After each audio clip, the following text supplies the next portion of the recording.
ನಮಸ್ಕಾರ ವೀಕ್ಷಕರೇ, on spot ನ್ಯೂಸ್ಗೆ ಸ್ವಾಗತ. ನಾನು ಸಂಗೀತ. ಜಗದೇವ್ ಗುತ್ತೇದಾರ್ ವಿಧಾನ ಪರಿಷತ್ ಸದಸ್ಯರಾದ ಕಾರಣ ತೆರವಾದ ಕಲಬುರಗಿ ಕಾಂಗ್ರೆಸ್ ಜಿಲ್ಲಾ ಅಧ್ಯಕ್ಷ ಸ್ಥಾನವನ್ನು ಮಾದಿಗ ಸಮಾಜಕ್ಕೆ ನೀಡಬೇಕು ಎಂದು ಮಾದಿಗ ಸಮಾಜದ ಮುಖಂಡ ಮಂಜುನಾಥ್ ನಾಲ್ವರ್ಕರ್ ಆಗ್ರಹಿಸಿದರು. ಕಲಬುರಗಿಯ ಪತ್ರಿಕಾ ಭವನದಲ್ಲಿ ನಡೆದ ಸುದ್ದಿಗೋಷ್ಠಿಯನ್ನು ಉದ್ದೇಶಿಸಿ ಮಾತನಾಡಿದ ಅವರು, ಕಲಬುರಗಿ ಜಿಲ್ಲಾ ಕಾಂಗ್ರೆಸ್ನಲ್ಲಿ ಮಾದಿಗ ಸಮಾಜಕ್ಕೆ ಪ್ರಾತಿನಿಧ್ಯ ಇಲ್ಲದಂತಾಗಿದ್ದು, ಈ ಹಿಂದಿನಿಂದಲೂ ಸಾಮಾಜಿಕವಾಗಿ ನಮ್ಮ ಸಮಾಜಕ್ಕೆ ಪಕ್ಷದಿಂದ ಅನ್ಯಾಯ ಮಾಡುತ್ತಲೇ ಬರಲಾಗುತ್ತಿದೆ ಎಂದು ಆಕ್ರೋಶ ವ್ಯಕ್ತಪಡಿಸಿದ ಅವರು, ನಮ್ಮ ಸಮಾಜಕ್ಕೆ ನ್ಯಾಯವನ್ನು ಸರಿಪಡಿಸಲು ಕಾಂಗ್ರೆಸ್ ಪಕ್ಷದ ಜಿಲ್ಲಾ ಅಧ್ಯಕ್ಷ ಸ್ಥಾನವನ್ನು ಮಾದಿಗ ಸಮಾಜಕ್ಕೆ ನೀಡಬೇಕು ಎಂದು ಆಗ್ರಹಿಸಿದರು.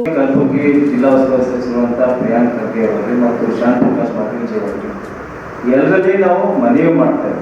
ಯಾಕಂದ್ರೆ ಬಹುದಿನಗಳಿಂದ ಕಾಂಗ್ರೆಸ್ ಪಕ್ಷಕ್ಕೆ ಮಾದಿಗ ಸಮುದಾಯ ಇವತ್ತು ನಂಬಿ ಅವರನ್ನ ಓಟನ್ನು ಹಾಕುವ ಮೂಲಕ ಮತಗಳ ಕೊಡುವ ಮೂಲಕ ತಮಗೆ ಅಧಿಕಾರವನ್ನು ಕೊಡುವಂತ ಒಂದು ಕೆಲಸವನ್ನ ನಾವು ಮಾಡ್ಕೊಂಡು ಬಂದಿದ್ದೀವಿ. ಆದರೆ ಇವತ್ತು ಏನಾಗ್ತದೆ ಅಂದ್ರೆ ಮಹಾನಗರ ಪಾಲಿಕೆ ಚುನಾವಣೆಯಲ್ಲೂ ಕೂಡ ಕೇವಲ ಒಂದೇ ಒಂದು ಟಿಕೆಟ್, ಅದು ಶರಣ್ ಪ್ರಕಾಶ್ ಪಾಟೀಲ್ ಅವರ ಒಂದು ಜಿದ್ದಿನಿಂದ ಇವತ್ತು ನಮ್ಮ ಲಿಂಗರಾಜ್ ಸರ್ಕಲ್ ಅವರ ಸಹೋದರಿಗೆ ಟಿಕೆಟ್ ಸಿಕ್ತು. ಅದು ಕೂಡ ಒಂದು ಗೆದ್ದು ಉಳಿದಿರೋದು ಎಲ್ಲರೂ ಕೂಡ ಇವತ್ತು ನಮಗೆ ಸಾಮಾಜಿಕ ನ್ಯಾಯವನ್ನ ಸಿಗ್ತಾ ಇಲ್ಲ ಅನ್ನುವಂಥದ್ದು ಬಹಳ ನೋವಿನ ವಿಷಯವನ್ನ ಇವತ್ತು ನುಂಗ್ಲಾದ ತುತ್ತಾಗಿದೆ. ಹೇಳ್ಕೊಂಗೂ ಇಲ್ಲ, ಹೇಳಿದ್ರೆ ಏನಾಗುತ್ತೋ ಅನ್ನುವಂಥ ಒಂದು ಭಯ ವಾತಾವರಣದಲ್ಲಿ ಇವತ್ತು ಮಾದಿಗ ಸಮುದಾಯ ಇವತ್ತು ನಿಂತಿದೆ. ಆದ್ರೆ ಇವತ್ತು ಕಲಬುರಗಿ ಗ್ರಾಮೀಣ ಮೀಸಲು ಮತಕ್ಷೇತ್ರದಲ್ಲಿ ಒಂದು ಟಿಕೆಟ್ ಕಟ್ ಮಾಡುವಂತ ಸಂದರ್ಭದಲ್ಲಿ ಒಂದು ಕೇಳಬೇಕಲ್ಲ. ಲಾಸ್ಟ್ ಟೈಮ್ 50,000 ಮತಗಳನ್ನ ಪಡೆದಂತ ವ್ಯಕ್ತಿಗೆ ಕೇಳ್ರು, ಇಲ್ಲಪ್ಪ ನಿಮ್ಗೆ ನಾವು ಕೊಡ್ತಾ ಇಲ್ಲ, ನಿಮಗೆ ಕೊಡಕ್ಕಾಗಲ್ಲ. ಕಾರಣ ಏನು? ಸಂಘಟನೆ ಇಲ್ವೋ ಅಥವಾ ನೀನ್ ಗೆಲ್ಲಲ್ವೋ ಅನ್ನೋದು ಏನಾದ್ರು ಕಾರಣ ಕೇಳ್ಬೇಕು. ನಿನ್ನೆ ಮೇಲೆ ಪಕ್ಷಕ್ಕೂ ಇವತ್ತು ರೇವುನಾಯಕ್ ಬೆಳಂಗಿಯವರ ಎದುರುಗಡೆ ನಿಂತು 50,000 ಮತಗಳನ್ನ ಪಡೆದಂತ ವಿಜಯ್ ಕುಮಾರ್ ಅವ್ರನ್ನ ಕಡೆಗಣಿಸಿ ಮತ್ತೆ ರೇವುನಾಯಕರನ್ನ ಪಕ್ಷಕ್ಕೆ ತೊಗೊಂಡ್ಬಂದು ಪಕ್ಷಕ್ಕೆ ಬಂದವರಿಗೆ ಅವ್ರನ್ನ ಟಿಕೆಟ್ ಕೊಡೋ ಮೂಲಕ ಮಾದಿಗೆ ಸಮುದಾಯಕ್ಕೆ ಅನ್ಯಾಯ ಮಾಡಿದಾಗ ಈ ಒಂದು ದೊಡ್ಡ ದುರಂತ ನಡೀತಾ ಇಲ್ಲ. ಈ ದುರಂತಕ್ಕೆ ಇವತ್ತು ನಾವು ಬೇಸತ್ತಿದ್ರೆ ಅದಲ್ಲದೆ ಕೂಡ ಈ ಭಾಗದಲ್ಲಿ ಅನೇಕರು ಇವತ್ತು ಮೊನ್ನೆ ತಾನೇ ಶ್ಯಾಮ್ ನಾಟಿಕರ್ ಅವ್ರ ಪರವಾಗಿ ಕೂಡ ಪ್ರೆಸ್ ಮೀಟ್ ಮಾಡಿದ್ರು. ಎಲ್ಲರೂ ನಾಲ್ಕು ಸೇರಿ ಎಲ್ಲರೂ ಮಾಡಿದ್ರು.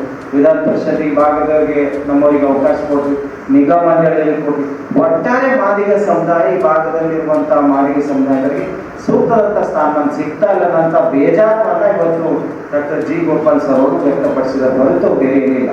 ಆದ್ರೆ ಇವತ್ತು ಜೀರಾಮ್ ಕೃಷ್ಣ ಸಾಹೇಬ್ರನ್ನ ನೋಡಿದಾಗ ಇವತ್ತು ಜೀರಾಮ್ ಕೃಷ್ಣ ಸಾಹೇಬ್ ಇರುವಂತ ಸಂದರ್ಭದಲ್ಲಿ ಮಾದಿಗರಿಗೆ ಏನು ನ್ಯಾಯ ಸಿಗ್ತಾ ಇತ್ತು, ಆ ನ್ಯಾಯವನ್ನ ಇವತ್ತು ಸಿಗ್ತಾ ಇಲ್ಲ. ನಮ್ಗೆ ಒಳ್ಳೆ ಒಬ್ಬ ನಾಯಕ ಸಿಗ್ತಾ ಇಲ್ಲ. ಅವರ ಹೋದ ತಕ್ಷಣ ಅವರ ಸುಪುತ್ರ ನಾಯಕ ಆಗ್ತಾರೆ ಅಂತ ಅನ್ಕೊಂಡಿದ್ರು. ಆದ್ರೆ ಅವರಿಗೆ ಅವಕಾಶದಿಂದ ವಂಚಿತ ಮಾಡೋ ಮೂಲಕ ಈ ಭಾಗದಲ್ಲಿ ಲೆಫ್ಟ್ ಕಮ್ಯುನಿಟಿ ಯಾರು ನಾಯಕರನ್ನ ಇವತ್ತು ಬೆಳೆಸಕ್ಕೆ ಕಾಂಗ್ರೆಸ್ ಪಕ್ಷದಲ್ಲಿ ಬಿಡ್ತಾ ಇಲ್ಲ.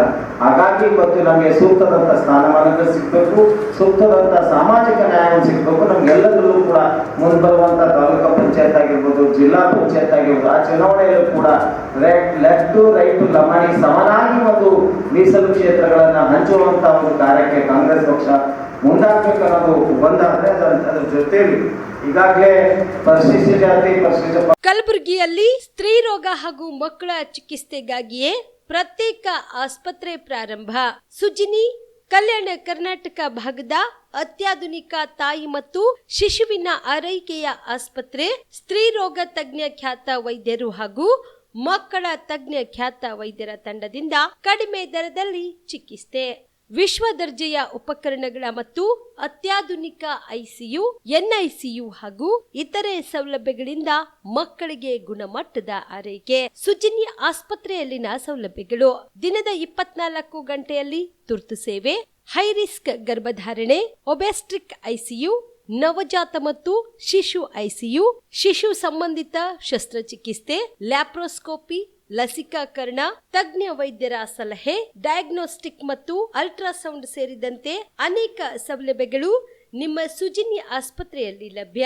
ಹೆಚ್ಚಿನ ಮಾಹಿತಿಗಾಗಿ ಸಂಪರ್ಕಿಸಿ ಸುಜಿನಿ ಆಸ್ಪತ್ರೆ, ಬಿಗ್ ಬಜಾರ್ ಎದುರುಗಡೆಗೆ, ಕಲಬುರಗಿ. ದೂರವಾಣಿ ಸಂಖ್ಯೆ 08472272727 ಅಥವಾ ಮೊಬೈಲ್ ನಂಬರ್ 9900427814.